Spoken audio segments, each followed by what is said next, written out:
Okay. So let's say meron kang dalawang equations with two unknowns, no? And then ina-ask ka na i-solve yung dalawang unknowns, no? So pwede mo yung gamitan ng calculator technique. So let's say for example, meron tayong dalawang equations, equations 1 and 2, no? So for these two equations, yung dalawang unknowns nila ay NA tsaka NB. Okay, so itong dalawang unknowns na to, again, pwede natin itong isolve using calculator technique. So kung ang calculator mo ay Canon F789S GA o kaya Casio FX991ES Plus, so ganito yung gawin mo, no? So pakita ko yung calculator ko. So ito actually ay FX991ES Plus, no? So ang gawin mo lang, pindutin mo yung mode. So ganun din yan kay Canon, no? May makikita kang mode diyan, and then hanapin mo yung EQN. No? So, ito ay number 5 dito. No? Ganun din naman kay Canon, no? Number 5 din yan. So, piliin mo lang yan.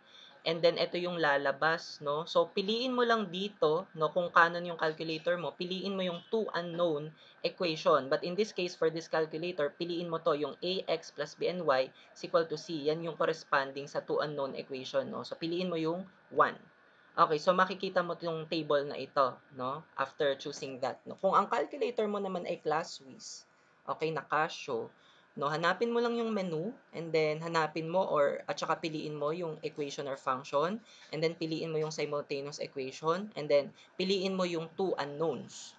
Okay? So, kapag lumabas na yung table nga na ganito, no, so ano yung kasunod mong gagawin? No, dito sa table na makikita mo, no, ano ba yung ibig sabihin ng A, B at saka C na ito? So, yan ay galing dito sa equation na to, no? Ito ay ax plus by is equal to c. So, take note, yung x at y dito, yan yung dalawang unknowns mo.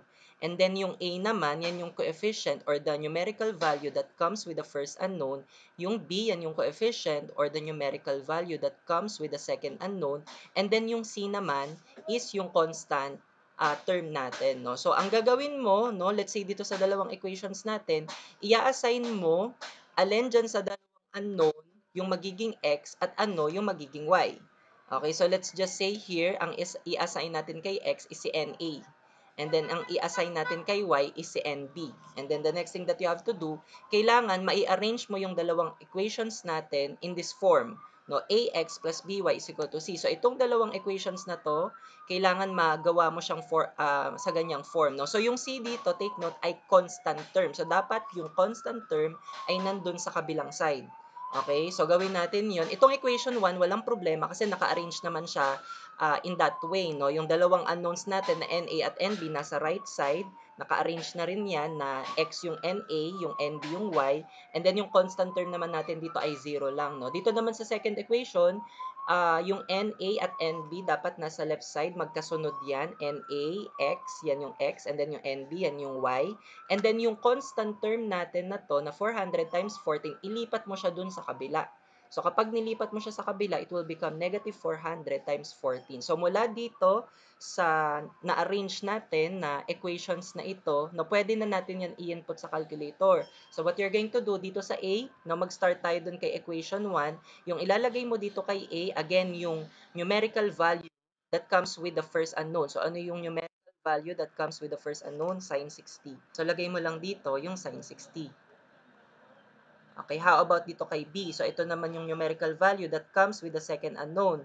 Ano ba yung kasama niya na numerical value dito? Sin 45. But take note, naka-negative siya ha. So, isasama mo yung negative sign na yon. And then, dito naman kay C, ano ang ilalagay mo? Yung constant term ni equation 1, which is 0. And then, para naman kay equation 2, ano ilalagay mo kay A? Yung cosine 60 degrees times 4. And then, ano ilalagay mo kay B? Yung negative cosine 45 degrees times 16. And then, ano ilalagay mo dito kay C? Yung constant term na negative 400 times 14.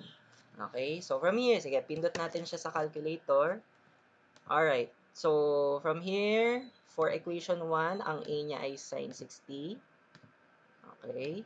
And then, yung B niya ay negative sin 45. And then, yung constant term niya ay 0. And then for the second equation, yung A niya ay cosine 60 times 4. Okay? And then yung B niya naman ay negative cosine 45 times 16.